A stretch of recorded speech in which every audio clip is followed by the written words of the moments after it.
Ladies and gentlemen, we're here. I'm part of the Kliq, isn't everybody? Yes! Yes! Yes! I got an idea, yeah. Beat up John Cena!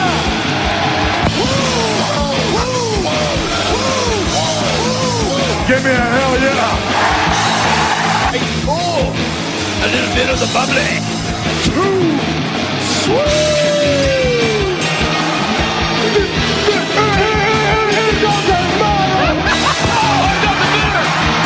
This is where the power lies! I am the man. If you can, survive! It's showtime, folks!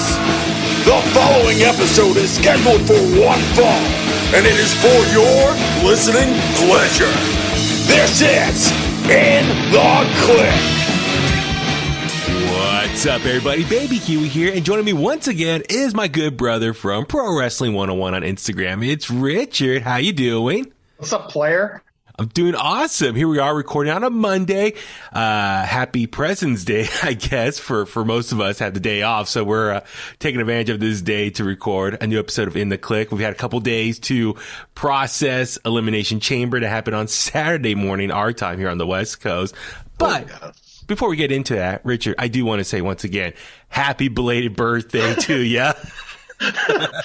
Oh, thank you. You're welcome. Thank you so much. You're welcome. Thank you so much. I'm nobody's B word. Dude, I don't know about you, but like I'm thinking about starting to do video. I keep talking about doing video for the podcast, but like right now is a perfect example why. If we're gonna do video, we need a female on the show. Because no one wants to look at us. Yeah, they do. Look, I'll style up my hair and make sure it's combed. Oh my nicely. God! You think a haircut's gonna make it? Some people want to watch this video. Yeah, man. Like, yeah, I'll bring the sexiness to the podcast visually. Oh my God! My God! But no, yes, you're wearing a nobody's bitch shirt. So wow, you said a bad word. You can say bitch. It's a female dog. That's okay. Yeah. It's wrestling adjacent. It's a Jey Uso shirt. Yeah, but like, now you're messing with son of a bitch. We play that on the air, so. True. Very true. Rocking out now. Nazareth. Yes, Nazareth. Hair of the dog, baby. So, so yeah, here we are on a Monday, President's Day. Coming, like I said, we had a couple days to process Elimination Chamber. Like we always do, kind of maybe start with our initial thoughts. I thought it was an okay show. I think now, here we are, Monday. Raw is going to be later on tonight. Now we really are on the road to WrestleMania. I feel like we had Royal Rumble to kind of kick things off. This was, I don't know if I want to say like a speed bump, a pit stop maybe on the road there. It's come and gone now. It kind of really starts setting up more stories. And I think like starting tonight and obviously for the next, 6 weeks till WrestleMania, all the stories are really going to start getting into full gear.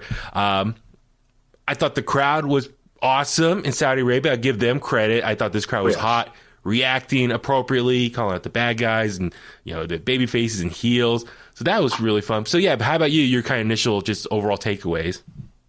As a pay-per-view or a premium live event?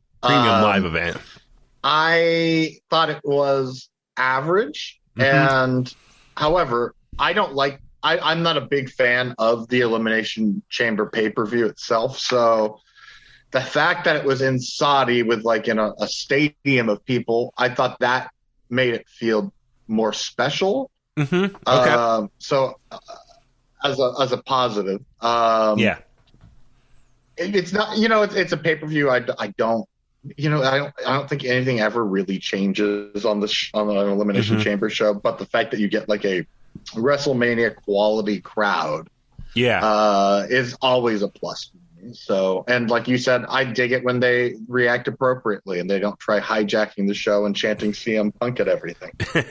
No, actually, that's a good observation that normally Elimination Chambers are held here in the U.S. at whatever arena they're at. So a little bit smaller in comparison compared to Saudi Arabia. So yeah, that's a good point. They pretty much had like the WrestleMania setup stage there. So it definitely made this Elimination Chamber feel more special, or at least the presentation. I know a lot of people were kind of bummed that it was going to be overseas versus here in America, but oh well, yeah, money talks. We know WWE's getting a lot of money for this. And, I mean, the silver lining here looks like, as of now, and I think it's kind of too late to even do it, no Fastlane pay-per-view for the month of March. So, yes, I'm excited for, like, the next 5-6 weeks, the road to WrestleMania that we're on now, can focus on telling these stories on Raw or SmackDown. That way, each week, these episodes should feel a lot better, bigger, going into WrestleMania, not maybe lead up to another pay-per-view, and then you finally get your stories going after that. We only have like 3 weeks to build. So I think I'm okay. You can have in Saudi Arabia if this means no March pay-per-view and like just, you know, make it more special for us watching week to week. So yeah, let's jump right into it.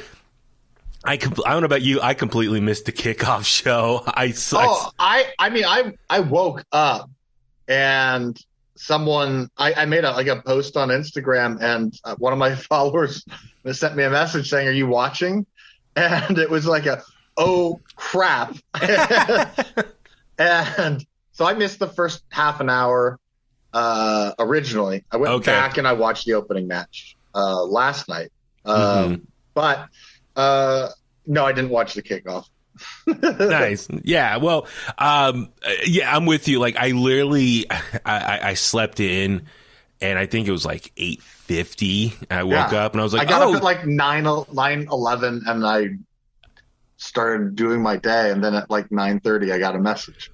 Yeah. No. And I was like, oh man, I want to watch this. And, I quickly jumped in the shower, took a quick shower. And I gotta say, I absolutely love it when I can wake up and there's something on like that, because then it's like I can get it out of the way and it's done by noon, and then I have the rest of my day and night to do whatever I want. Absolutely. I will admit, it was kind of nice waking up Saturday morning, having that. It was like, listen, we're adults here. We're too old for Saturday morning cartoons, but this is a good alternative for people our age as far as waking up on a Saturday. And so, yeah, I enjoyed it. I was like waking up, took a quick shower, and then, put it on TV, and then eventually switched over to watch it on the computer. So, yeah, and it was nice. By like noon, it was done. I was like, all right, I got the rest of the day to myself. But yeah, I saw, what happened with Rey Mysterio versus The Miz. Dominic more or less was getting involved. So it was like they were double teaming Miz here, who's supposed to be the heel. They more or less, outnumber him. But then eventually Rey picked up the victory here. And then Miz got pissed off, cut a promo, and says he's going to bring some extra help with him. Yeah. Spoilers. Yeah, I mean, they already kind of revealed or leaked out who's it going to be. Who? So a lot of people thought it was going to be Cody Rhodes. They're like, oh, that's kind of a terrible way to debut Cody Rhodes. But it's going to be Logan Paul. Who's also from Cleveland. Yeah. Because we know Logan Paul, he has... Please tell me we're going to get The Miz and Logan Paul against the Mysterios at WrestleMania. That's the rumor right now. My. Yeah. So hey, the dude's got a ton of followers. So yeah. Oh, absolutely. I mean, that's the thing. Is he the one that boxes, or is that his brother? I mean, both brothers do box, but who's the one that's actually doing well? It's his brother, Jake Paul. So yeah, Logan has boxed, but Jake is the one who's been more active and kind of doing more of the matches. But yeah, Logan Paul was at WrestleMania last year in Sami Zayn's corner against Kevin Owens. So I mean, he's the one that got in trouble for videotaping a dead body in Japan. I think that was him too. Yeah. He did the interview, said, I'm sorry. Just want to put that back out in the universe. Yeah, that's him. So Logan Paul, he is from Ohio as well, so it kind of makes sense. Miz from Ohio as well, so they kind of have a connection. Logan Paul is a star, so Miz thinks of himself as a Hollywood star. Yeah, he's a big star. He is, but... Did you see The Marine 19? It's a good movie. Absolutely. I mean, and he's hosting, Wipeout and stuff. He was on the podcast promoting that. So, I got a question for you. Yeah. I got a question. Do you think Now, I believe that celebrities coming into wrestling do bring in eyes. Do you feel like a wrestler going and doing like a wipeout or whatever, do you think that actually brings eyes, or do you think, because I kind of get the feeling like there are people that like shows like that, a variety show, or what would you consider that? A game show. A game show. Yeah. I think the game show attracts the person and not necessarily the host. But I mean, I was just flipping around the channels. I just saw something with Brie Bella doing a Dirty Dancing show, and I'm not gonna lie, like I watched one or two segments of the show just because she was in it. Yeah, absolutely. I mean, and that's the whole point. I mean, they bring people on who I didn't even know about it. You know? Yeah, I saw something on the Super Bowl or something. They were teasing it. So, but case in point, like Miz would wipe out John Cena. I feel like Miz is an attraction because I honestly feel like Miz has people that follow him from the real world to now. Mm-hmm. Cena, I don't know. Well, but and then again, at the same time, regardless of their history in WWE, they do have big social media following. Yeah. So like one post. Yeah, but at the same time. One post on Instagram, hopefully will get some buzz and people tuning in. That's why, like, not to go. I didn't even know about that Titan Games thing until after it was. It was a thing. You know what I mean? Like, because the Rock posts so much and he has so much going on. Oh, okay. And well, not to go off on a tangent here. I'm just curious your thoughts on Zack Ryder, aka Matt Cardona, the new NWA World's Heavyweight Champion. Awesome. I mean, he's as hot as could be right now. There should be nothing wrong with that. Yeah, exactly. I'm thinking he has a huge social media following. He's a good wrestler. Yeah, and I can't say that he's a bad wrestler just because he's kind of goofy. But that's my thing. It's like he's an example. I think NWA values him because, like I said, he can post a link to their NWA Power episodes or the new NWA USA show they have. Well, so his following or his presence could help bring some eyeballs to NWA. So I'm all for him being champion. He's also been working with one of probably the hottest indie company right now in GCW. If he shows up on GCW with the NWA title, he's going to be a heat magnet to that audience. He's going to be a heat magnet to the wrestling purists that don't believe the NWA Championship should be on a GCW show. Yeah, absolutely. It gets the buzz, people talking. So I'm with you as far as anytime a wrestler superstar with a big social media following who can do work outside of WWE or any wrestling promotion can help bring eyeballs to that show, whatever it is. I see that's why people get selected to do that type of stuff. It's just to bring eyeballs and that crossover and help promote this show with their social media. So I'm all for it. So yeah, Miz, I think he's great at that. And I think for him, he's even tried probably set up, he's getting older. He's in his early 40s now or about to be, or just turned 40. But, he's got to think of life after WWE at some point. So maybe he can build up a resume of hosting TV and all that stuff. Yeah, I think he's one of those guys I could see as, I'm probably going to jinx him, as a WWE lifer. He'll always have a job there as long as he wants one, and probably an on-screen job. Mm-hmm, absolutely. And be able to do those things because he does have that cachet of, like, he's known before WWE, then he goes to WWE, makes a new audience there. Mm-hmm. Like, he's a total package type of guy. Mm-hmm. He's the kind of guy you want. Everyone should want a Miz on your roster. Absolutely. And, I know people criticize. He's a press whore. Yeah. And I know people kind of criticize maybe, his work rate, but he's a safe worker and he's only been injured, once? And that was last year. So he's a professional in that extent. He's good for your roster to put on safe matches and whatnot. So I see that. He's in that same category with Jericho and Jeff Jarrett. Mm-hmm. The Intercontinental dudes. Yeah, exactly. So the main show kicked off, and I was kind of surprised. It was the Universal Championship. So Roman Reigns defending against Goldberg. Let me ask you this. I saw some people criticize Roman Reigns came out first, and they're all like, the champion should come out second. The championship is a prop. Deal with it. That's all I have to say. Yeah, I mean... Plus, like...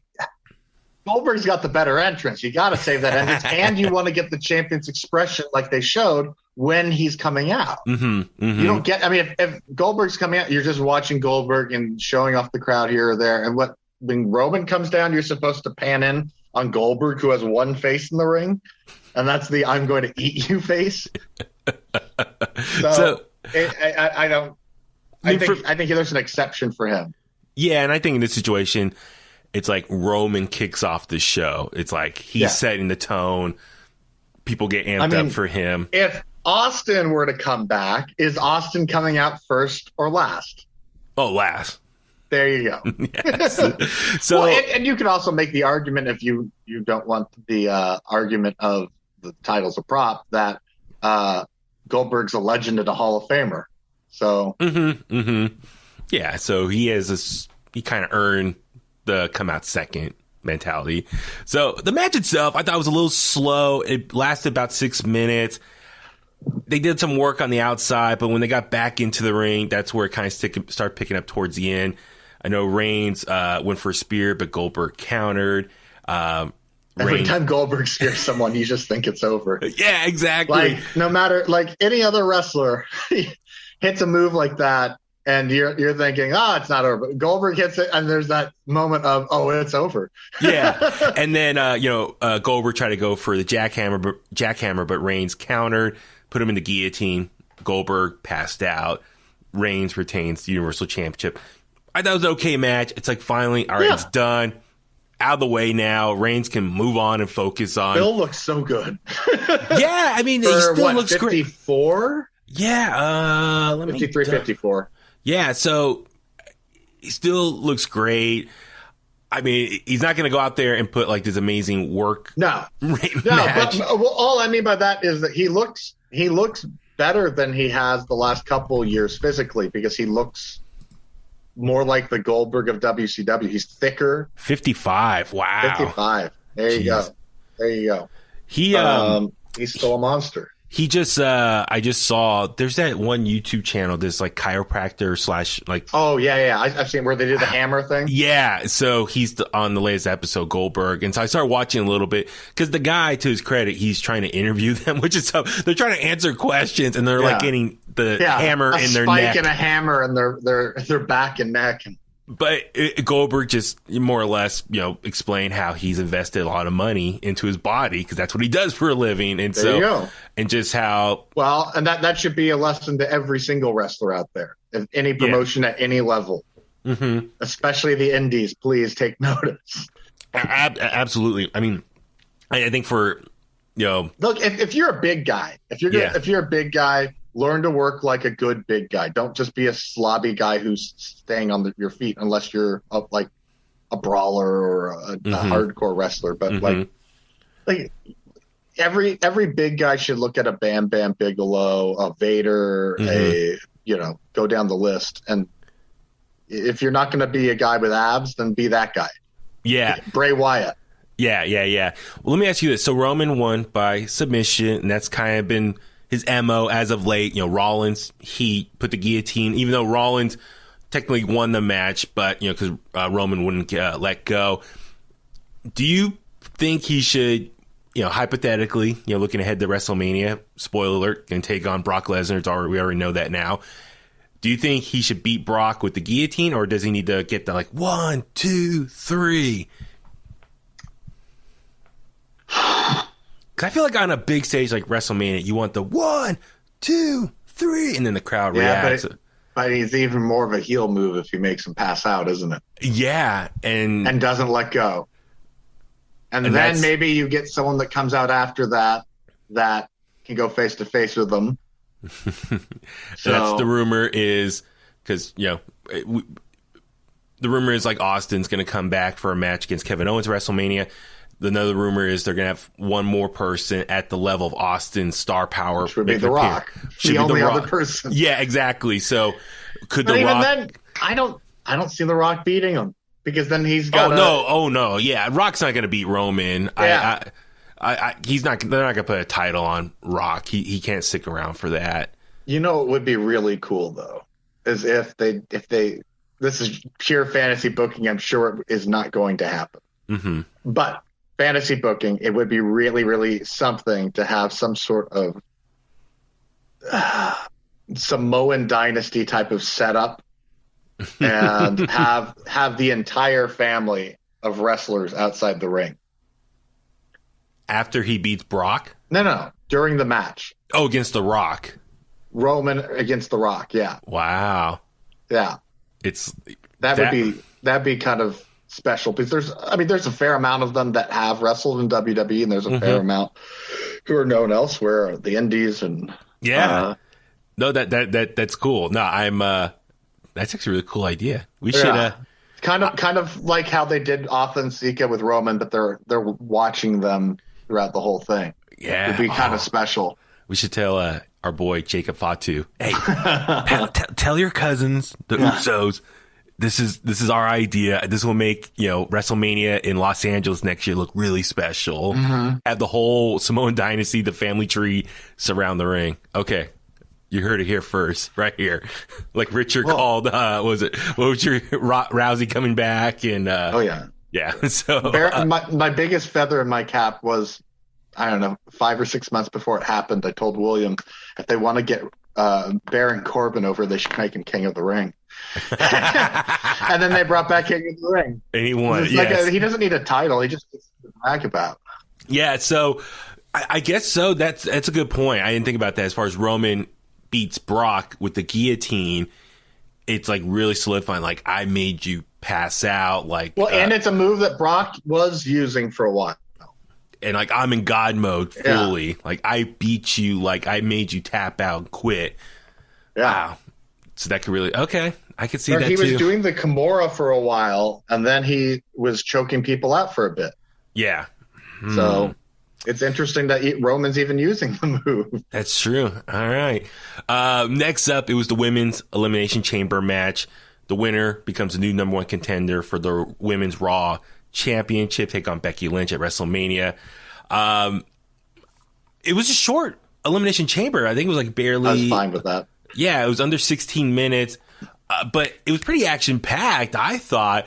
I mean, my first reaction, I loved all the ladies' outfits to the ring. I thought it was really cool, kind of like some of their personalities and their ring gear. But agree. I totally agree. I also got I was happy that they didn't come out with a T-shirt over the outfits this time. Yeah. It feels like every time they go there, there's something else that WWE seems to be able to talk to the Kingdom of Saudi Arabia about letting them do. Whether it's having a women's match, and then this show we had two women's matches, and the last one we had.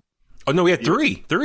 Yeah, 3 women's matches. Yeah, that's right. Yeah. And this time they didn't have to wear shirts over the outfits. And, It was cool. Like Liv Morgan, all red. Everyone online thought it was Britney Spears inspired music video. I thought Rhea Ripley looked really badass. She looked hot. That's the one thing I saw. Like, and she knew it. She knew it too, but she even put something out there about everyone online being thirsty. Oh my God. It was like, the metal goth / like dominatrix kind of look to it. I was like, whoa, like very in this moment. Yeah, exactly. And so, metal band, for those who don't know. Exactly. So Nikki ASH, entered number 1, Liv Morgan, number 2, good start there. Doudrop came in at 3, and I like how Doudrop's been booked very strong. I feel like the Raw women's division is being booked really strong because, aside from Alexa Bliss, just because she hasn't really been wrestling, I felt like, man, all of these women are contenders. Every single one of these women have a spot there. And I think people might argue about Nikki Cross, but I would say that Nikki Cross was the champion earlier this year and she held it. So, I thought it was a good outing. I loved the dual suplexes with Bianca and Rhea, and then Alexa Bliss's skirt kept falling on her head, and you see Rhea with her other arm lifted up and go like, you see this?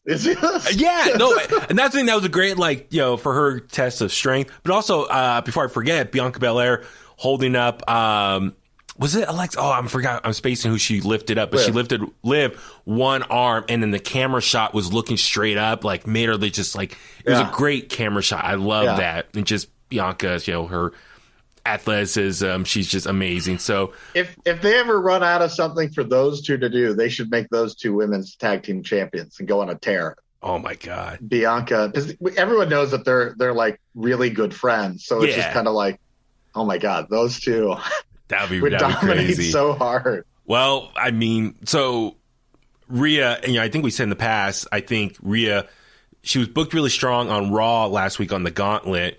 Mm-hmm. Even though she lost, I think she could be like the first opponent for whoever comes out of WrestleMania. She's I feel, she's had a slow year. Whatever. Everyone gets that. No one can be on top and on fire forever. Seth Rollins is a perfect example, but WWE turns the volume down just to turn it back up later. So cycling in and out. Yeah. There was a moment, I'm sure you'll remember, in this match that I kind of got worried for with Liv, where she got thrown over the ropes and her foot got stuck. Her leg got stuck. And it was just like, oh no, because I think what they do with the chamber is they have to take the LEDs off of the ring post and they attach to something. And I think her boot got attached to that, but I was worried for a second that she tore something. Gotcha. But she seemed okay. Let's see. So Rhea Ripley came in at 4, went after Nikki ASH, and she was like, no, like, get away from me. Because their whole thing on TV going right now, like their former tag partners now hate each other. Alexa Bliss came in at 5. Let me ask you this. So on Raw the last few weeks, I know. I know what you're gonna say, and let me just say this. Okay. I think Saudi wanted that character of Alexa Bliss, and that's why we got that character. Okay. Well, we'll see on Raw. Because she's been in therapy for weeks, and the doctor last week or this last Raw said, "All right, you're cured, good to go." But she comes out still in her most recent ring gear. And it's character and music and everything. The music, and I was like, what? No, I thought we were going to get the old Alexa Bliss here. Yeah. Come on. I think that was strictly, like I said, that's because we've heard before that, certain things with Saudi where they wanted Yokozuna and Hulk Hogan to have a match. And it's like, I think this is just another example of, no, we want the scary Nikki. We'll see. Alexa, sorry. Yeah, so we'll see. Yeah, Alexa, if the transformation continues back to her previous gimmick. So we'll see. So then Bianca came in at 6, who won that after the Gauntlet match. Nikki ASH was first out. Doudrop was next out. Liv Morgan, she had a good fight in this match and held her own, but she was third eliminated. And then Bianca, took out after you said the double, lifting up suplexes. So Rhea Ripley got eliminated by Bianca Bel-Air. So it's down to Bliss and Blair here. Yeah. I was kind of shocked that she lasted, towards the end. I thought it was going to be maybe Rhea versus Bianca again. Yeah. But Alexa Bliss kind of held her own and I think kind of reestablished her, in the women's division. Remember last year at the Rumble, those two were in it the longest and they were 1 and 2. They kept eliminating everybody. So I think it's interesting that they keep pairing those two up for like the long run type of deals. Yeah. So Bianca hit the KOD on Alexa Bliss, picked up the victory there. So Bianca, it's official, versus Becky Lynch, who, spoiler, won her match as well. So What? I know, shocking. So it's going to be Bianca Belair versus Becky Lynch. Rematch from SummerSlam last year, and a lot of people are, while the booking I think was kind of obvious, I'm fine with, because I think that's the match everyone wanted, and hopefully Bianca will get her revenge. Yeah, exactly. It's long-term storytelling. I think they probably had this idea since SummerSlam. Yeah. It's like, we're going to come around after this, and then I can even see, hypothetically, I imagine Bianca's probably going to win. And then I could see Becky maybe taking a little time off, be a mom again. Because remember, she came back early. They rushed her back, yeah. Yeah, for SummerSlam. She came back, I think, 2 months early. So I could see her take a little time off. And then Rhea Ripley can be like the next opponent. Liv Morgan's been booking strong. And we also Bliss, have to assume that after WrestleMania, we're going to get Bayley and Asuka back. Oh, absolutely. Because they didn't come back at the Rumble and they didn't come back, So it could WrestleMania. They could be, the Raw after Mania could be their big return. So absolutely. So the women's division on Raw. Speaking of Asuka, I'm gonna break from this. Did you see that Kairi Sane is going to be wrestling again in Stardom? Yeah. So welcome back, Kairi Sane. Yeah. So her contract her most recent contract at WWE is fully gone now. It's lapsed, so now she's completely a free agent. So because she was like an ambassador for over in Japan on behalf of WWE, so that's done. So yeah, we'll see what Kairi Sane could do. I think that Stardom, you said, and so yeah, good for her. I mean, she wanted to go back to Japan. I don't blame her, so long as she's happy. Well, she was going to have the WWE or NXT Japan office. Yeah, I mean that, and well, we all know. And unfortunately, COVID killed that. Yeah, so. Let's see. Next up, it was the tag match: Ronda Rousey, Naomi taking on Charlotte Flair and Sonya Deville. Match. Yeah, like I love Ronda Rousey came out in the full gi, her Olympic gi, and she didn't have the makeup on or anything, so really kind of resemble her Olympic look, I believe. And it's kind of cool, like when the women wrestle, they have to be fully covered. So I like how she used the gi as her way to cover up her whole body like that. Yeah. The match itself was fun. It's a fun little gimmick match. Ronda had to have her hand tied behind her back. Sonya looked hot. I know. That's the thing. Like Sonya and Rhea could be like a tag team with their look like that. I was like, whoa. Into that.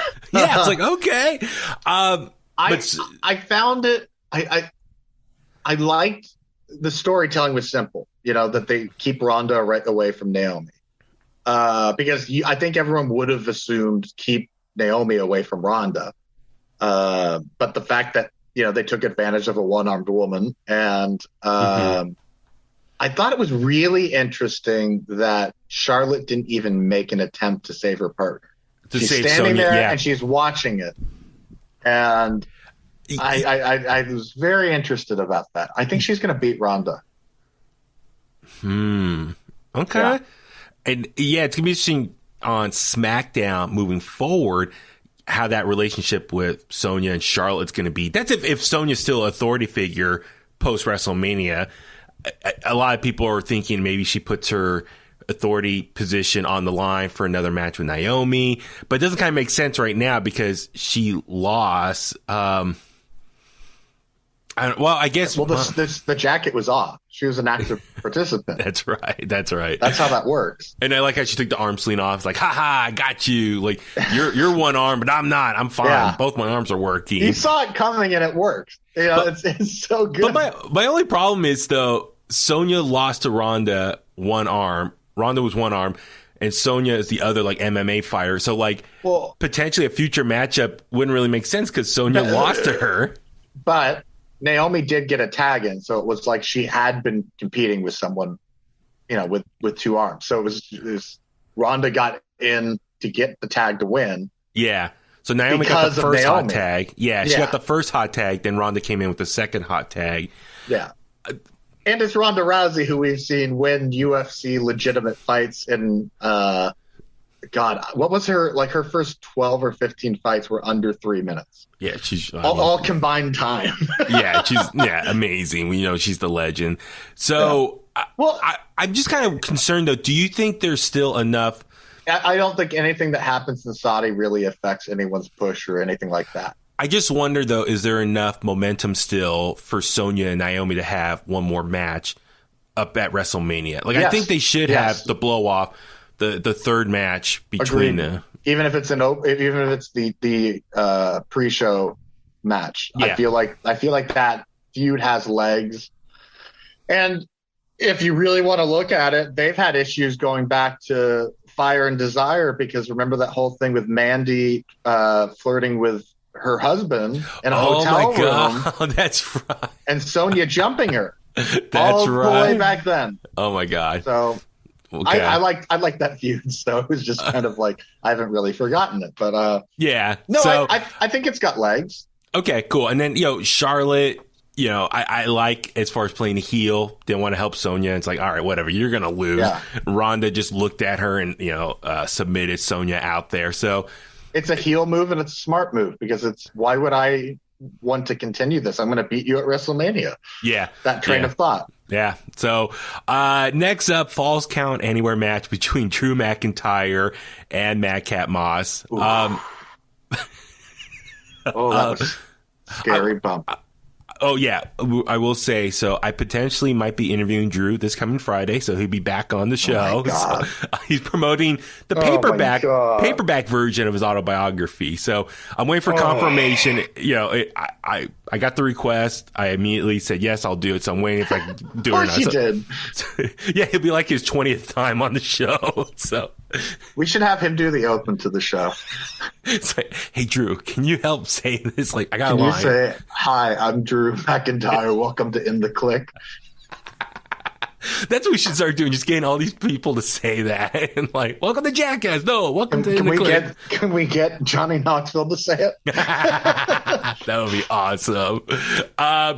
This match here. Another celebrity match at WrestleMania, too. Yeah, I know. I'm looking forward to that. Johnny Knoxville, Sami Zayn. Did you see his video he posted of going into that pop-up shop in LA? No. Knoxville goes into this because WWE is doing these pop-up shops. Yeah. Instead of opening a shop, they're renting a space and selling T-shirts. Yeah. And Johnny Knoxville goes to the one in LA, and he goes in and he goes, "You got any Sami Zayn merchandise?" And they pointed to this wall, and there's all these photos of Sami Zayn. He takes them off the wall and starts breaking them. And then there was all these T-shirts that he started writing on them, and it was like, "All right, have a good day." Oh my God, I gotta check that out. Was that on Instagram? I'll repost it and I'll tag you. Okay, cool, great. This match here, it's a rematch from their day one, and for Drew, that's been his storyline. He's dealing with these two guys, Happy Corbin and Madcap. Now, Madcap, I will say this. Madcap, dude's a player. Yeah, he's a great athletic specimen. Yeah. It's just he has this goofy gimmick, but I think he's pretty good. Really good. He's really good. I mean, for Drew, this was more or less a 2-on-1 handicap match. Like, Happy Corbin would, jump in occasionally at different points in the match and try to help out, interfere. It is what it is. It was just a basic, simple match here. I think the spot that everyone was just talking about was when Drew went for the reverse Alabama slam. Madcap just landed on his head, got spiked on his head. His chin. And he seemed okay. I mean, at least which is they like, didn't stop the match. How many times have you seen someone fall on their head like that and they're not okay? And he finished the match. Because what I've heard from Austin is when someone's really messed up, look at their legs.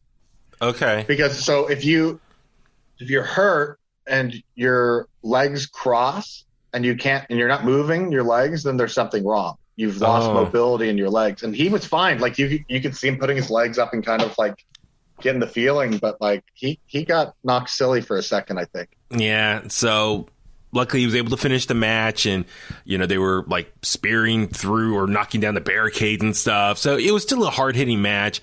I think at one point, Corbin, to his credit, noticed something was wrong. He jumped on the rope to kind of create a distraction. Yeah. So the ref, whoever can attend to Madcap.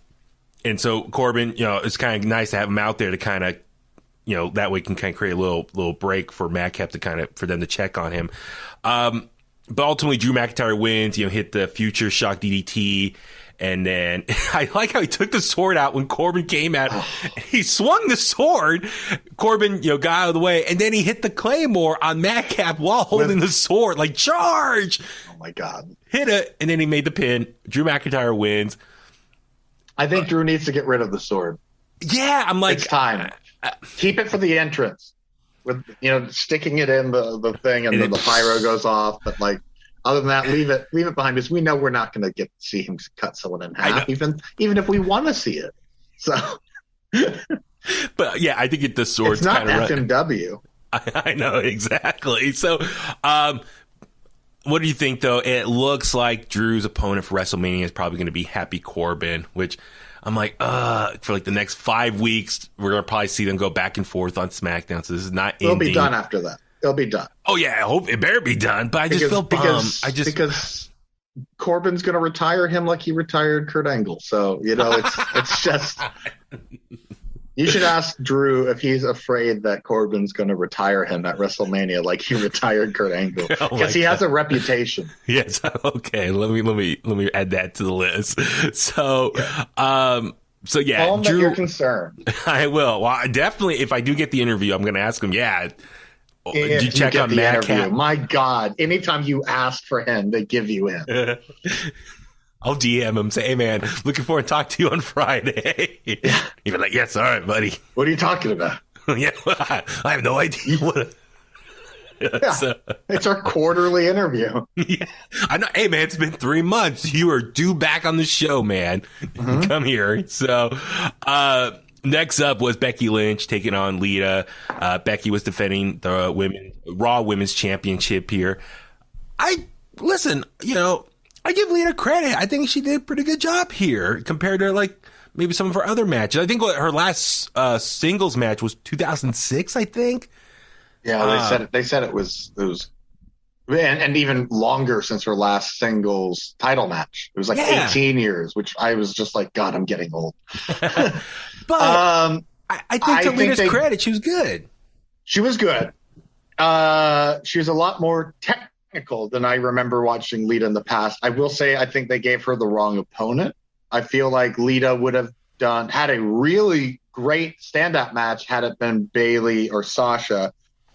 I think that Becky is on a different wavelength right now. Okay. I think she is so close to being as good as Charlotte Flair, and it's scary. Mm-hmm. Because I felt like Becky had to soften her act up and slow down to her level a lot more. Because she's just, my God, like really on fire since coming back. Oh, and well, to that credit, I will say I think Becky did a good job selling, making Lita look good in the ring.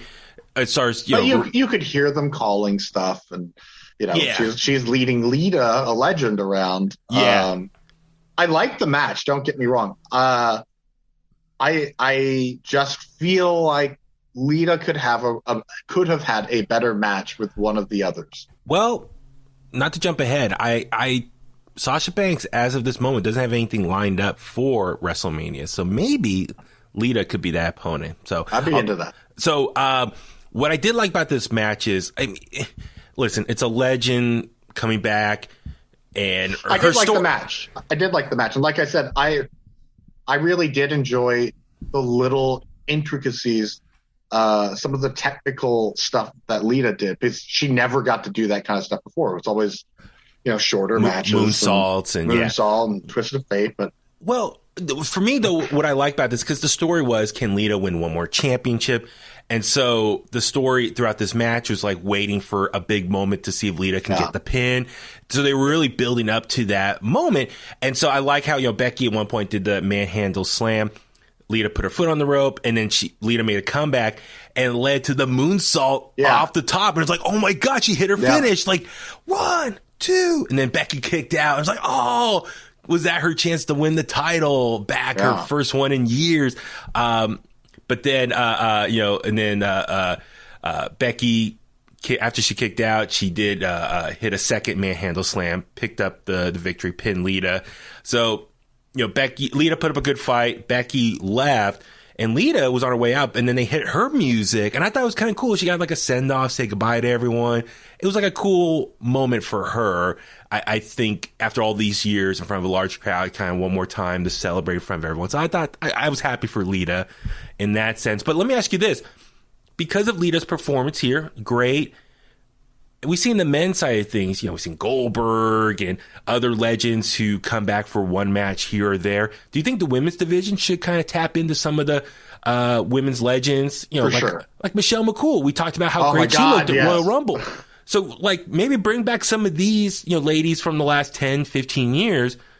Have them do some programs with the current roster that kind of help put over some of the younger talent. I think if people can still go, bring them back for whatever kind of run. I don't think anyone expected to see what they got out of May and Moolah, and they were much older than these women are. Back in the day, yeah. Yeah, and I'm for it. I'm for it for the men. I'm for it for the women. I mean, you see it on AEW, you see it on Impact, you see it everywhere. Mm-hmm. It seems like WWE is the only ones that kind of. I don't think they mean to do this or mean for it to be done in a bad way, but it does feel like whenever we get an actual run from a person or a team coming back, they're always losing.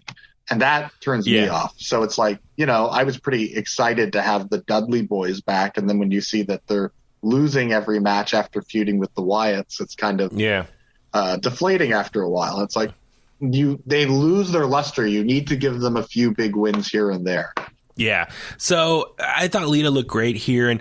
And she said, I think that it was a one-time match for her. But with that being said, so we got Bianca versus Becky scheduled for Mania. Charlotte versus Ronda at Mania, so for the titles. Now, unfortunately, like Sasha on the outside looking in, she doesn't have anything lined up. I'm sure they'll probably have some battle royal for the rest of the women's division, maybe a tag title match. But with that being said, I think Sasha, those are kind of below her. So give her like a big name opponent for WrestleMania, and I think Lita would be something great. Unless they do something where it's because they really have not been treating the women's tag team titles as well as they should be. Because for some reason they're pigeonholed on one show. Yep. But that could lead them to management, Adam Pearce coming out and saying that and telling them that you're not really doing your due diligence. So at WrestleMania, we're going to have another tournament for the women's tag team titles like they did 2 years ago. And Sasha Banks could come out and say that she wants in, and I'll get an opponent, and that could lead to the Boss and Hug connection, the return, Bayley, and winning the belts for a third time or fourth or whatever it is. So 20th, yeah. No, that's a good way too. I mean, to kind of reintroduce Bayley, and that way she only works like half a match. That way she doesn't have to, kind of work her back in. I mean, give Sasha them do something. They could elevate those titles if they do get them. So, I don't know where Bayley is on our timeline as far as return go. So, do you bring back Bayley early? She's popping up though. She's hyping the new video game and popping up places. Yeah, she's been doing a lot of press. Like she was in Texas a couple weeks ago promoting that Sharks game. Yeah. So she's doing press, and so my thing is, I know there's a lot of rumors of people coming back here and there. Do you save it for the Raw after Mania? For me, it's like you got to sell out that stadium. So put as many names on the card as you can. So Bayley is able to go early. Have her go on WrestleMania. That's my thinking. It's like, fill out that stadium. Or the night after. Because there are people that hold out and buy those tickets. They want that. They want to be there for the surprise. Yeah. So next up for the SmackDown Tag Team Championship, it was the Usos taking on the Viking Raiders. Didn't happen. Ran out of time. Viking Raiders got attacked by the Usos. No match here. Like, no contest. Like, oh, damn. And honestly, I missed it. So I was doing some work for work real quick. I was recording something. So I was like, it all happened in 5 minutes. There was a lot of video packages on this show. But like this was like, okay, I have like maybe 10 minutes to, step away. And I was like, this will be a good moment. This is my popcorn moment. Yeah. And then when I got done, I looked and they were doing all the entrances for the Elimination Chamber. I was like, what happened? So I looked online and saw, no contest. I was like, oh, crap. So I'm sure this is going to play on SmackDown. So, so last up was the main event for the WWE Championship, the Elimination Chamber match. Wait. What? I got to ask you. My fellow Metallica fan here. What do you think of the Undertaker's awesome Hall of Fame video package? And interluding Kid Rock in there. Yeah, it was badass. Totally. That was so good. Yeah, totally. No, it was great. Actually, I should reshare that. I really did enjoy that. I mean, I did too. Yeah, Metallica. The way that they transitioned into Kid Rock, because, Kid Rock has sampled that song for American Badass, Sad But True by Metallica. Love that. It was so cool. Yeah, no, it's really cool. So maybe at the end, let's give our thoughts about Undertaker going to Hall of Fame. Before I forget. Put him in alone. No one else needs to go. Yeah, I've heard some people say that. I was like, I mean, you could. He's big enough, make it an hour special. Yeah, totally. Well, okay, we'll get into that in a second. So, the Elimination Chamber match for the WWE Championship. So, they all come out. Brock comes out last. I laughed how he kind of mocked everyone in the pods.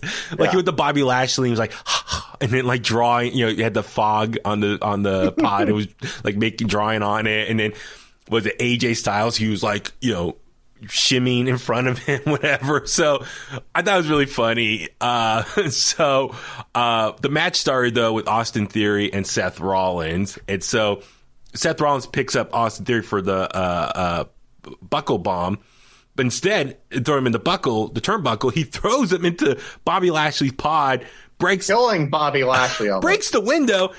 I thought Bobby had a leg injury the way they were kind of selling it, but ultimately he had a concussion, or he went to concussion protocol. All the doctors came out. I figured it was kayfabe part of storyline because they kept cutting back to it.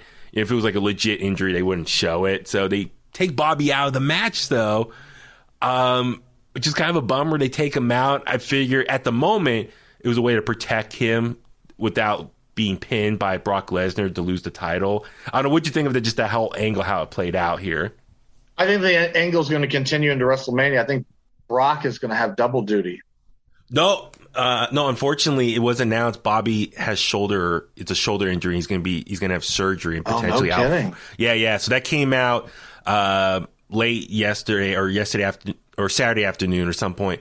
So apparently Bobby has been hurt. He actually got hurt in the Brock Lesnar match at Royal Rumble. I figured if you go back and watch that, you can see that Bobby's landing on his shoulder instead of landing flat.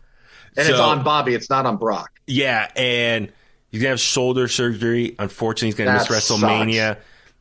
I'm with you, though. I thought it was going to lead to Brock Bobby night 1, winner face Roman night 2. I thought so, too. I was like, oh, that would be awesome. But unfortunately, Bobby's going to have shoulder surgery. Estimate 4 months. And this was officially put out by WWE, like one of their writers put it out there. So it is a bummer for Bobby Lashley. He's been doing such great work, and I'm really bummed for him. I hope he, speedy recovery. That'll open up a nice big spot for somebody else in the show, though. True, absolutely.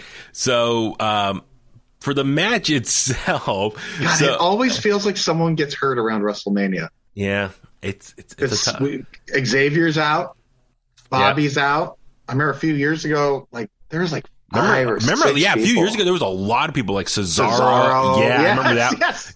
Dude, a few years ago, there was a handful of people, and man, that's not people good. That were like people that would have had a spot. Filled the card. I think that was when we were at 31. Maybe. I'm trying to remember. Yeah, or it might have been 33 or 34, roughly. But no, there was a point one year where a lot of people were out, and it was like, oh man, this is not good. But Cesaro, I remember, was one of them. So let's see. The Riddle came in at 3. And I was it Brock? Everyone was mocking him. You got no shoes or something. Yeah. AJ Styles came in at 4, and then Brock Lesnar came in at 5. But I like how he came in. They were doing the. Oh my God. It was supposed to be random. Who's the next entry? Yeah, it landed on Lashley's pod. He's not there, and Brock's like, "Let me in!" And then he just smashes through the window, the glass, comes out, and just goes on a tear. Oh my God. What'd you think, though? Because at that point, once Brock came in, it was like, wow, this is going to be over in 2 minutes. It felt like it went to hyper speed. I know, I see pros and cons to that type of booking. Okay. If you look at even what was going to be the match before it looked like they were crunched on time. And luckily they have a Brock Lesnar that can just destroy. Mm-hmm.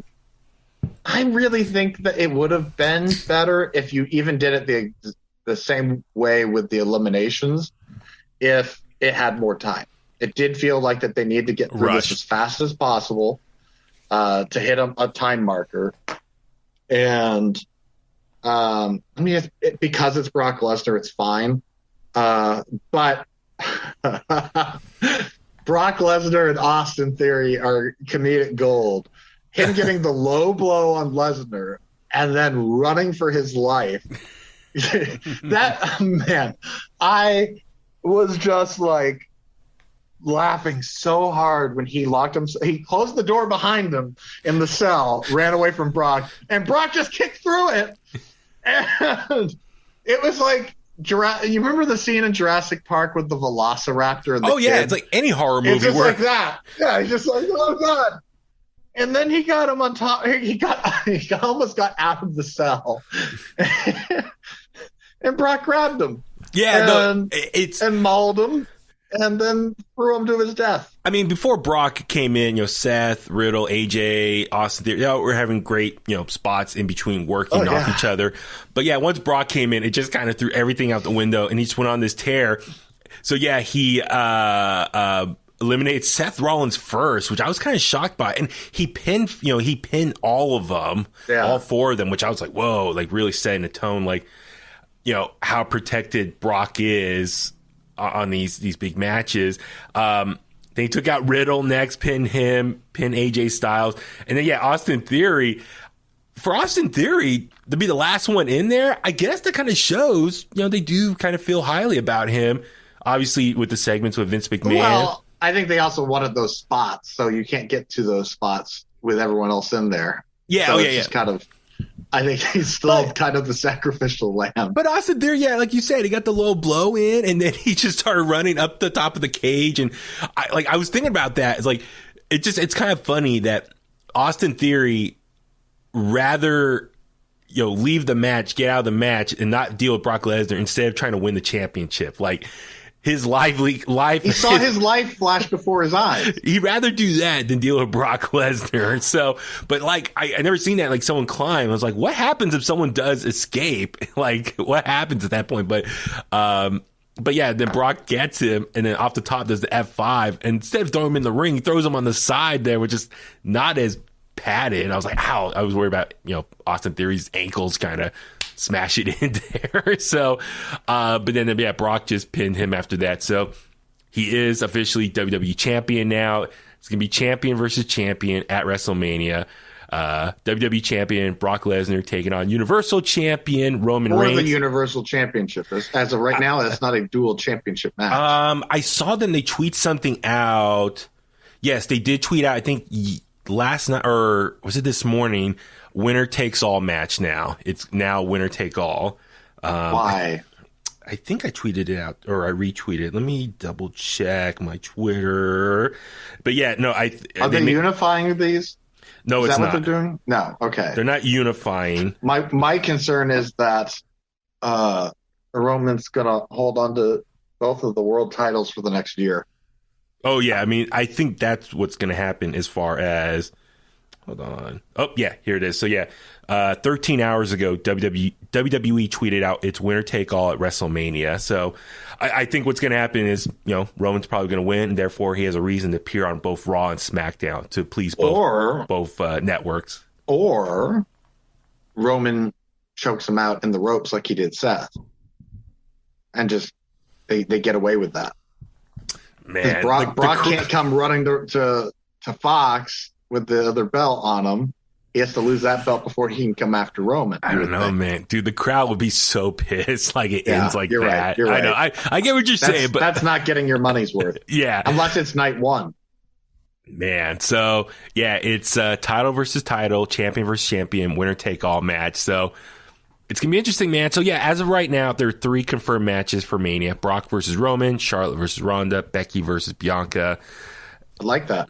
And there's, more potential rumors. You would assume that we're going to get the Usos against Viking Raiders, which I would put my money on Viking Raiders. I think it's time. Yeah, I mean, you would hope so, for them. I'm sure there'll be a women's battle royal, the Andre the Giant Memorial Battle Royal. We haven't had that in a few years with either side.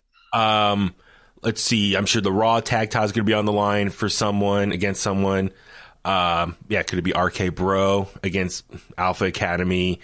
Let's see. Who else have been teasing? So Logan Paul, Miz versus the Mysterios. Could it be Stone Cold Steve Austin versus Kevin Owens? I don't know. What are your thoughts about that? Stone Cold Steve Austin maybe coming back for one more match. Why would I not want to see that? Yes, I know.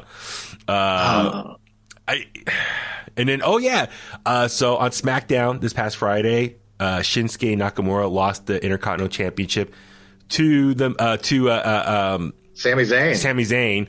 So Sami Zayn against Johnny Knoxville at WrestleMania. That's another match there. So it's starting. If we're gonna get that, yeah. I mean, they do need the Hollywood involvement. They like having the stars. But you see, Sami Zayn's got the jackass font on his gear now. Sami Zayn forever. Yeah. So is there anyone else? I'm trying to think of opponent wise. I'm sure they'll have a 24/7. Damian Priest. Damian Priest. Oh yeah, U.S. title. I think it should be Austin Theory. Austin Theory. Yeah. Yeah. So things are starting to come together. Sonya versus Naomi, that's another one. So I think if you did Damian Priest and Austin Theory, you could probably get away with throwing 2 other people in that match. Because I don't think there's enough time to set up a real one-on-one feud. So why not get a couple of guys on that match and go crazy, or make a ladder match out of it? Oh, and probably AJ versus Edge. That's another one that people are rumoring. I'm just looking here from the Elimination Chamber. So Brock, Austin, AJ, Riddle, Seth. For Seth Rollins, I think a lot of people are saying if it's true Cody Rhodes does re-sign with WWE, it should be Seth versus Cody. Maybe that's one name they just threw out there, or match. I don't know. Why? I think that's the no offense. No offense to Cody Rhodes and his neck tattoo, but I don't think that he could hang with Seth right now. Yeah. I think that he's going to wind him pretty quickly. So, I mean, I think it's just process of elimination. Everyone else is taken up for a match. Well, that's why if he's coming back, it makes so much more sense to have him debut the night after WrestleMania. Yeah. It doesn't make sense to rush him into a feud for WrestleMania. Make him the big what the F surprise come Monday or Friday, that is. Yeah. So we'll see, man. But WrestleMania is coming up, man. I love this time of the year. We all love this time of the year, the road to WrestleMania. So we shall see. Fun. Always fun. Let's power real quick through NXT Vengeance Day. It was this past Tuesday. We'll just go through the matches real quick. We're not going to do all the promo. There was a lot of promos and outside There's a lot of stuff. Fast-paced matches. So let's just go through the matches. Pete Dunne versus Tony D'Angelo. It was a steel cage match with weapons involved. I know, Richard, you were texting me your thoughts about this, how you were kind of... If I felt like I was watching this entire show on ×2 speed. These TV specials, I need to just get it in my head that they're not going to be takeover quality or pay-per-view quality. Correct. Or live premium live event quality, because right now it's just... Well, I mean, the thing you were texting me that kind of frustrated you was, so Pete Dunne got handcuffed by way of zip ties, Tony D'Angelo, and then stupid. Okay, early in the match. Yeah, at that point, you should have figured in your head that Tony D'Angelo's got this match won. He's zip tied. He can't get himself out. They're in a cage. How is he going to get himself out of this? And then he gets a headlock in on him, and instead of trying to figure out a way to get the headlock, Pete Dunne got the headlock. Yeah, sorry. Pronouns, pal. God damn it. Instead of trying to figure out a way to get out of the headlock, he immediately cuts the zip tie. And, even then, it's like, if Pete Dunne got the headlock and he choked him out, that's a fun way to end the match even. But instead, he cuts him loose, eliminating, his way of winning the match, an easy win.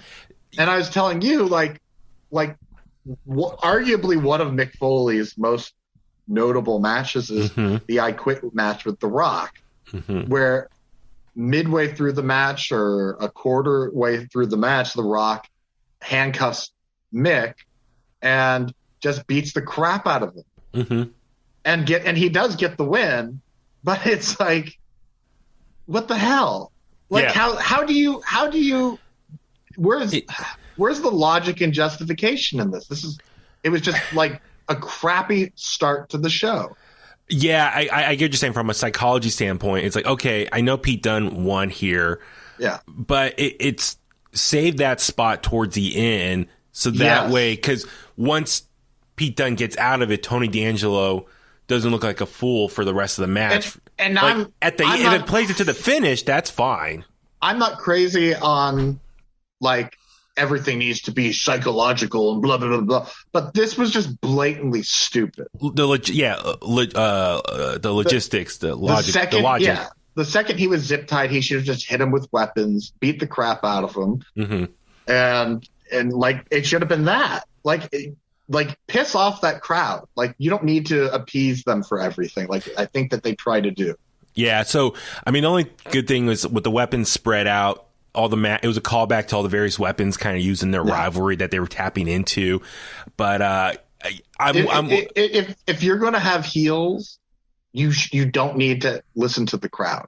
Yeah. Listening to the crowd gets you in trouble like that, because I get it. Like I'm sure AEW does the exact same thing where they listen to the crowd. But if you're listening to the crowd, you need to figure out a way to upset the crowd, because that's going to make them hate the other person, and they want to see that person get beat up. Yeah, so like I'm all for like the handcuff thing, but yeah, do it at the end. Yeah. So when he does break loose and causes him the match, then it makes Tony D'Angelo look like the fool. Yeah. For like, dude, you broke. See, by cutting him free, you cost yourself the match. But no, it still led for another 5 or whatever how long of the match. You could even make Pete Dunne intimidating, where maybe he gets Tony D'Angelo in a position where he can't he kicks him in the balls or something, and there's the pliers to cut him off, and Pete Dunne can tell the referee, cut these off me. The referee say no,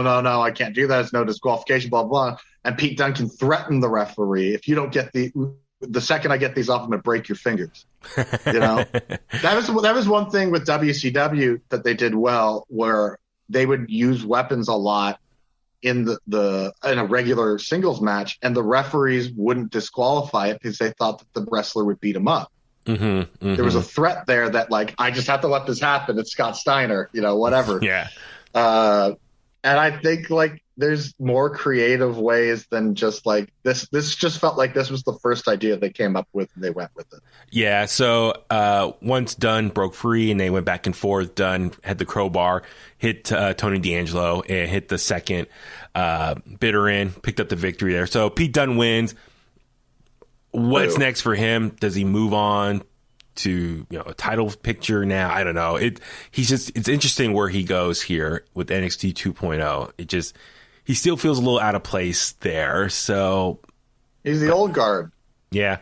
Next up, we had Toxic Attraction taking on Indy Hartwell and Persia Parada for the NXT Women's Tag Team titles, which I think this is their first defense. I heard someone say first defense since they won them in October. I was like, really? It's been that long? They defended I was trying to remember against Catanzaro and her partner. Was that? I'm trying to remember. Like, I was like, I gotta double check and look, but match is okay. Not even full 8 minutes here. Okay, Toxic Attraction, get those characters. I get them. I'm sold on. Also, the opening to the show was cool with them. Oh, the tech scene, the video package. Yeah, I thought that was cool. I don't. Again, it's like my one hang up with NXT right now is there's a lot of people I don't understand who they are. I don't understand who Persia Parada is. Like, I know who Indy Hartwell is. I know who Toxic Attraction is. But then there's this other person in there that it's like... She's just known as Indy's friend. Yeah. But now, like, Duke Hudson, right, is like trying to...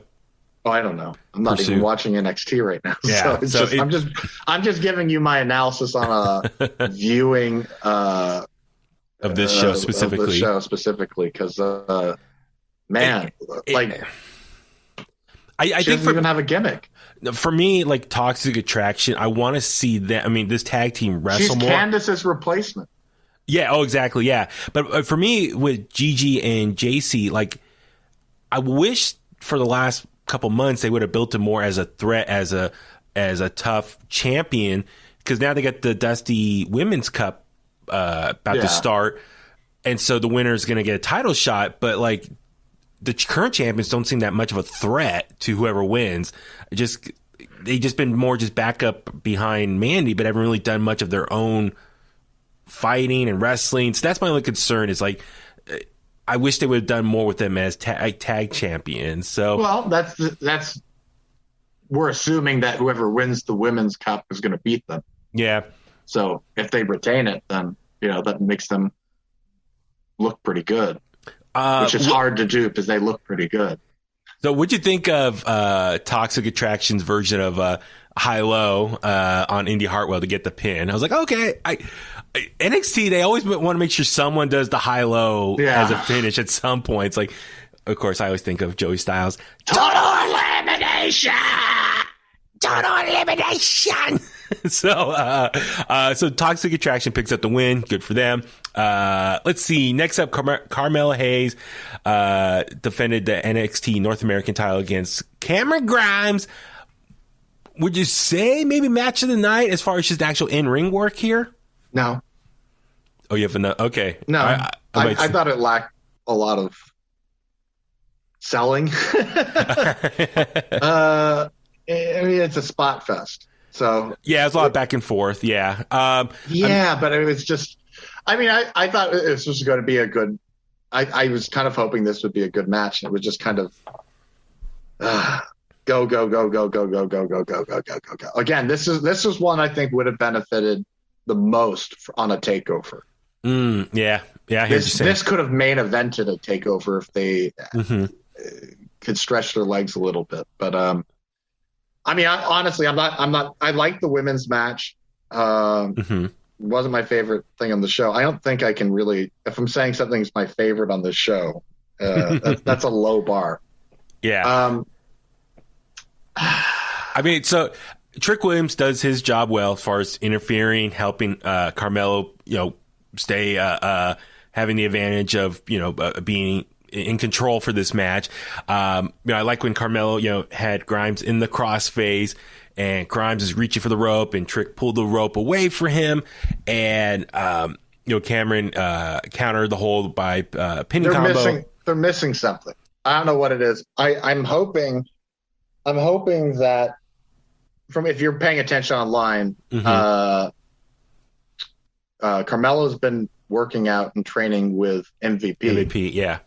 And if they did something with them as maybe new members or new additions to Hurt Business, I feel like that's a cool spot for them that works, where I can kind of get like, okay, now they're thugs for MVP.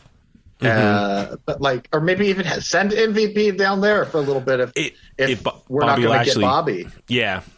So it's gonna be interesting. But yeah, then the finish, Carmelo whiplash Grimes neck off the ropes and then hit the diving axe kick for the win. So retains the title. Good for him, keeping his momentum going as champion. So I'm sure he has a lot more competitors coming after him now. So he's definitely becoming one of the pillars of NXT 2.0 and just building up a strong resume with the new era. Next up, it was the finals for the Dusty Cup. The Creed brothers taking on MSK. Great match. A lot of fun. I mean, MSK, more known for the high flying. Creed brothers are more just for the grappling, just the hard hitting. So it was a great yin and yang of each other in this match. I liked it. This was the match of the night for me. Okay. This resembled something I recognized. And it was a simple lariat that got the win. I know. I like that. I think that's. But there was a spot where Julius caught. I'm sorry, I can't remember these guys' new WWE. Julius or Brutus? No. I know who they are. Oh, Nash or Wes? Nash. Wait, what are their? It's Carter, Nash, and Nash, Carter, and Wes Lee. So he caught Wes Lee and did like a cart. Or Julius Creed caught Wes Lee and did like a cartwheel on the ground, just kind of like caught him and then like spun. Which I thought was a really cool spot, and I don't think I've ever seen that before. But it's a tiny little thing. Really good match. Yeah. So Julius caught. And it sucked that they didn't they didn't let them celebrate after the win. They ran up to the trophy and then went to commercial and it was done. Yeah. So let me ask you about what happened after. So Julius caught Carter, who was doing a tope, attempting to do one, gave him a spine buster on the floor, rolled him back in the ring, and then gave him a big clothesline to get the pin. So Creed brothers, Malcolm Bivens, they celebrated with the confetti and stuff, but they were. We saw ran up. Imperium comes out, Gunther, and so it looks like it's going to be Imperium versus the Creed brothers at some point for the tag titles. Gunther did say, he has eyes on the championship match between Braun Breaker and Santos Escobar. He wants that NXT championship. Santos Escobar. But he got interrupted by Solo. So it looks like Gunther versus Solo at some point. Not sold on Solo. Oh, really? Okay. No. So now he lacks I'm so sorry to be pooping all over this. But I don't buy the confidence that he's supposed to impose. He comes out and you can see it in his eyes that he's very lost. Like, they've given him this gimmick. It's not something he was on the indies. Mm-hmm. Now they're throwing him in there with Walter. So that's going to be the next matchup. It's going to be Gunther or Walter versus Solo. On his face that makes it look like he's the makeup finally this week was gone. Was like, thank God they got rid of that. So it looks like Gunther versus Solo, and I'm guessing the winner will then be moving on up for the NXT championship. I wonder who's going to win that. Yes, I know. Speaking of the NXT championship, it was Braun Breaker taking on Santos Escobar. Great match. I mean, listen, Santos Escobar is so talented, and he's another great dance partner for Braun Breaker here. Cool tribute to Eddie Guerrero. Yeah, that was really cool too, because it was this past week was the 18th anniversary of Eddie winning the WWE Championship from Brock Lesnar at No Way Out at the Cow Palace, by the way. So Daly City. Yes, absolutely. Shout out the Bay Area. But what'd you think of the main event here? Good. Thought it was good. I thought it was probably one of the better outings I've seen for Braun Breaker Steiner. This is one I will say I think would have benefited with more distractions from Legado. Okay, so it was very overbooked at the end, so just to remind everyone. So Escobar was dominating on Braun Breaker. Braun did make the comeback. However, Mendoza and Wilde, got on the ring apron. Braun Breaker took him out. Hey, got to take out those two guys to keep him look strong. Then what I'm saying is I think it would have been better if he got to throw them around a bit more. Okay. Well, Elektra Lopez distracted the ref, and then Dolph Ziggler comes running out, super kick Braun Breaker, and then Escobar went to cover Braun, but only got a 2 count. Ziggler got all upset on the outside, and then Ziggler tried to go back in the ring, but Tommaso Ciampa comes out, stopped him. They start going back and forth, so that's going to be their they're going to have a matchup, I'm sure, on NXT 2.0. Well, and Ciampa showed up on Raw, which was shocking. Yeah. So what are your thoughts on, we've seen AJ, Dolph Ziggler, guys from the main roster kind of coming down, making appearances on NXT 2.0. I think they should do it often. I think it's important to have those guys come down for a week or 2 or a month and spend some time with them and give them what you should expect when you come up to the main roster. Take them off of Raw and SmackDown for that time, and then have them come down for these little programs. It worked years ago with Cesaro and Sami Zayn. That's what got Sami Zayn over at NXT. I think that they should do it as much as they can spare. Yeah, absolutely. It makes it more important, like a big deal when they do come down, and it kind of, whoever they're taking on kind of gives them that rub as well, and kind of shows maybe who's like next in line that kind of gets the big push. So for everyone involved. Escobar hit the tornado DDT, but missed the frog splash. Then Breaker hit the spear. And he ripped his straps down like he always does. Then hit the gorilla press on Santos, power slam, and got the pin. So Braun Breaker retains the championship. Good for him. Another great opponent for Santos, or with having Santos in the ring. So I think it's a smart move with Braun Breaker as NXT champion, even though he's still very young in his time with the company. You give him Ciampa, Santos Escobar, great guys to work with. Even, was it Roddy, right, a while back? So, it's really good. This is how you give them some great opponents. LA Knight, first day walking in the door.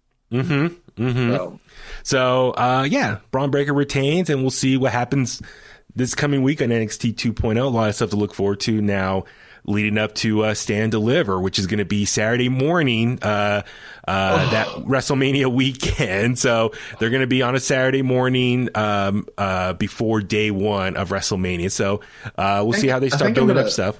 I think I'm going to take like Monday and Tuesday off the next days after that. So you can just process everything, what you just saw. Oh my God. Yeah. And the last thing, speaking of WrestleMania weekend, Hall of Fame, it was announced this past week, Undertaker is going to be inducted to the 2022 class of the WWE Hall of Fame. Yeah, your thoughts, man? I mean, what can you say that hasn't been already said? Yeah. Yeah. Man.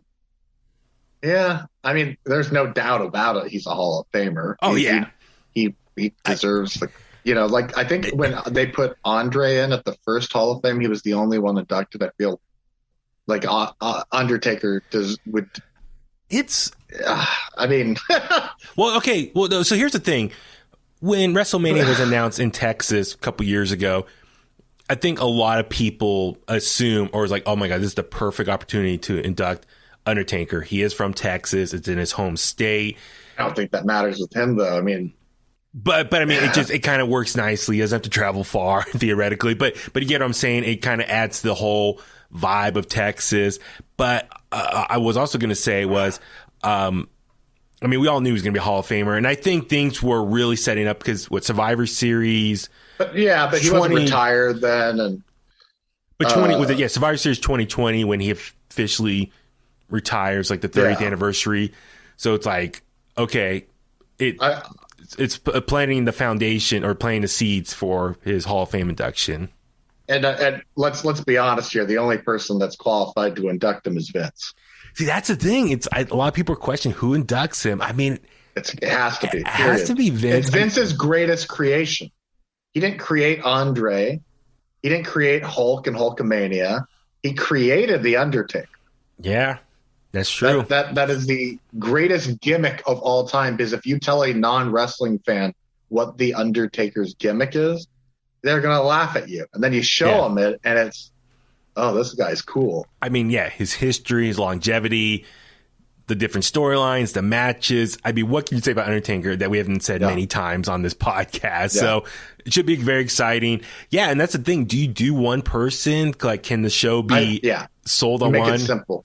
You make it simple and you make it. Because even if you take out Vince, it's Paul Bearer, and Paul Bearer's not here to do it. Other than that, there's no one. There's not Richard. One. There's not one opponent that you can choose. You. I mean, maybe what Triple H. Triple H is at the same time, it's not as special. How many times has Vince come out and inducted somebody? Just Austin and his dad and Andre. That's it. Yeah. So it'll be interesting how they do this, and if they do add more people, it's great. Adds more to the ceremony. But yeah, this is going to be pretty legendary. And then I wonder, will they do something on the Raw, or maybe think of Mania itself? They'll probably have him come. Obviously, they will have him come out. The crowd reaction. And remember, was it Ric Flair after he got inducted that Raw after Mania? Yeah, just maybe the party. Will they do something similar for him? I don't know, but it should be very exciting for the weekend. So, I'm looking forward to it as well. So, a lot of stuff to look forward to on the road to WrestleMania. So, on that note, let's start wrapping things up. Richard, where can the Kliqsters find you online? You can find me on Instagram at Pro Wrestling 101. And please send your hate mail to my Twitter account. It's at Baby Huey 83. I read all of your negative messages. Send them there, please. Yes. Baby Huey. Follow me on Facebook at Baby Huey Official, Twitter and Instagram, as Richard just said, at Baby Huey 83. Of course, subscribe to In The Kliq, wherever you get your podcast at. Also on YouTube. Watch the videos, leave a comment, click that like button. And if you have any questions or feedback, or if you just want to anything you want to email me, do so in thekliq@gmail.com. And on that note, let's go home. And that's the bottom line because Huey said so.